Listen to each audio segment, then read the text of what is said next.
তো সকলেই ধারণা যে ওয়ার্ল্ড ব্যাংক ছাড়া বোধহয় এই ধরনের সেতু করা যাবে না। তবে কেন যাবে না? না, ওয়ার্ল্ড ব্যাংক না থাকলে পারা যাবে না। আমরা পারা যাবে না কেন? আমরা নিজেরা করতে পারবো না কেন? আমি যখন চোগামে গেলাম, আমাদের এই সাউথ ইস্ট এশিয়ান অনেক নেতাদের সাথে কথা হলো। একমাত্র মালয়েশিয়ার প্রেসিডেন্ট ডক্টর রাজ্জাক বললেন যে ঠিক আছে, আপনার সেতুটা আমি করে দেব। আমি তাদের সাথে আলোচনা করলাম। জাপান যাওয়ার পথে মালয়েশিয়া এয়ারপোর্টে বসেও তার উপদেষ্টার সাথে কথা হলো। তারা মোটামুটি একটা প্ল্যান আমাদের দেখালেন।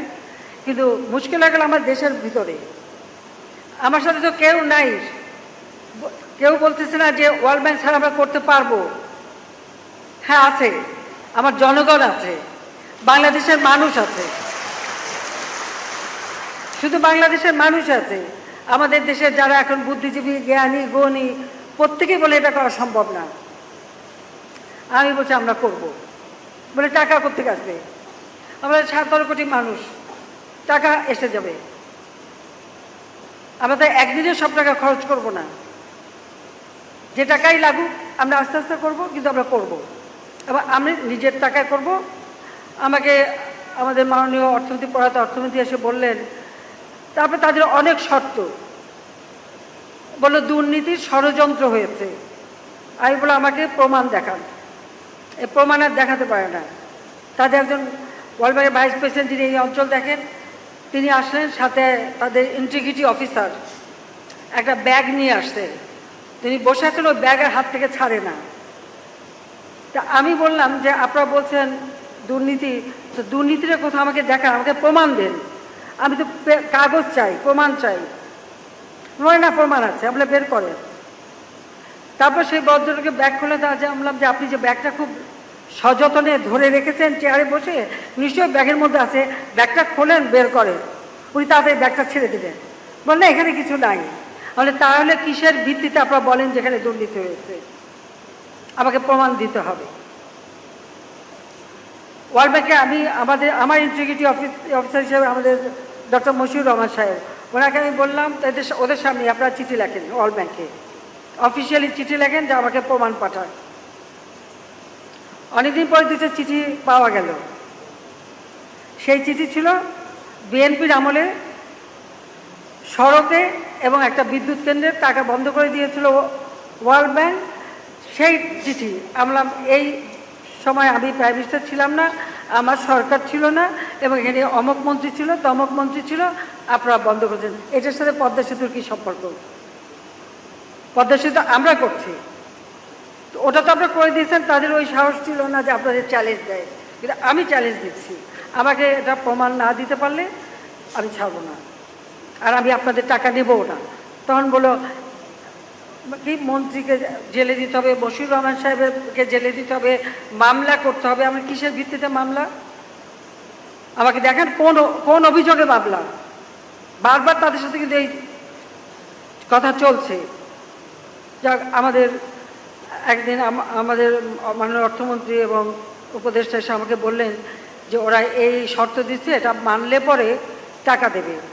আমি বললাম যে ওদের টাকা আমি নেব না। উনি বলেন তাহলে টাকা নিলে পদ্মা সেতু হবে না। আমরা হবে না, যেদিন নিজে টাকা করতে পারবো সেদিন করবো। তাহলে আপনার ইলেকশনে কী হবে? আমরা জনগণ যদি ভোট না দেয় ক্ষমতায় যাব না। সেই জন্য আমার নিজের আত্মসম্মান বিক্রি করে, দেশের মানুষের আত্মসম্মান বিক্রি করে তাদের শর্ত নিয়ে আমাকে টাকা দিতে হবে নাকি? বলে আপনি ইলেকশনে, আমরা জিতলাম না, আসলাম না, কিছু আসে যায় না। গ্যাস বিক্রি করলে আসিনি, আবার কি আসে যায়? ঠিক সেভাবে আমি করবো না। ওনারা বেশ নাকচ হয়ে চলে গেলেন। আমরা যদি বলে দেন যে ওদের টাকা দিয়ে পদ্মা সেতু হবে না, পদ্মা সেতু হবে বাংলাদেশের জনগণের টাকায়, আমরা টাকা দিয়ে পদ্মা সেতু করব। বলে কখন করবেন? আমরা যখন পারবো তখন করব, এবং আমি এটা করবই। আমি আল্লাহ রাব্বুল আলামিনের কাছে সত্যি কৃতজ্ঞ, আর কৃতজ্ঞ আমার দেশবাসীর কাছে। যখন সবাই না করছে, আমি যখন বলছি আমি করব, আজকে যে করতে পেরেছি, আজকে যে পদ্মা সেতু শেষ করতে পেরেছি আমরা, আর যা আমার দক্ষিণ অঞ্চলের মানুষের আর্থসামাজিক উন্নয়নে দ্বার উন্মোচিত হয়েছে, সেই জন্যই আজকে আমি আর এখানে আসা। কারণ এই পদ্মা সেতুটা অত্যন্ত একটা জটিল স্ট্রাকচার, এটা আপনারা ইতিমধ্যেই শুনেছেন। এবং এই যে একটা জটিল, সব থেকে খরস্রোতা নদী, অ্যামাজনের পরে সবথেকে খরস্রোতা নদী হচ্ছে এই পদ্মা নদী। সেই পদ্মা নদীকে দুকুলে বেঁধে দেওয়া আর এই সেতু নির্মাণ করা, এই জটিল কাজের সাথে যারা জড়িত ছিলেন, সেই সেতু বিভাগ, বাংলাদেশ সেতু কর্তৃপক্ষ এবং এই পদ্মা বহুমুখী সেতু নির্মাণ প্রকল্পের দক্ষ এবং নিবেদিত যারা কর্মকর্তা কর্মচারী এবং দেশি বিদেশি যারা প্রকৌশলী, জাতীয় আন্তর্জাতিক পরামর্শক এবং বিশেষজ্ঞগণ, আমাদের নিরাপত্তা তদারকিতে আমাদের সেনাবাহিনী, সেই সাথে পুলিশ এবং অন্যান্য আইনশৃঙ্খলা রক্ষাকারী সংস্থা, এবং আমাদের সবচেয়ে বড় কথা আমাদের নির্মাণ শ্রমিক যারা দিনরাত অক্লান্ত পরিশ্রম করেছে, তাদের প্রতি আমি আজকে আমার কৃতজ্ঞতা জানাতে এখানে এসেছি, তাদেরকে আন্তরিক ধন্যবাদ জানাতে আমি এসেছি। এই জটিল পরিস্থিতি, প্রাকৃতিক দুর্যোগ, কখনো নদী ভেঙে গেছে, কখনো নানা ধরনের সমস্যা দেখা দিয়েছে, একে একে সব কিছু অতিক্রম করে আমরা এই সেতুটি নির্মাণ করেছি।